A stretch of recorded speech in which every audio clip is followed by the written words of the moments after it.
See me on your page telling you what to believe in, telling you to support your own people because you're already supporting your own people.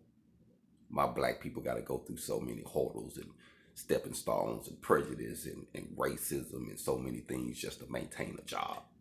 Literally. And you got a problem with me saying I'm going to form something for us? Damn, you done took everything 400 and some fucking years. 460 years we've been in slavery. A black man that used your trade said, hey, I'm going to use this trade I learned and free my people. You got a problem with it? You got a problem with it? Because I'm not including you? Damn, y'all own the fucking world. Can we just own something? Can I help mine for a second? That's all I'm trying to do. I swear. That's all I'm trying to do. And you got a problem with that.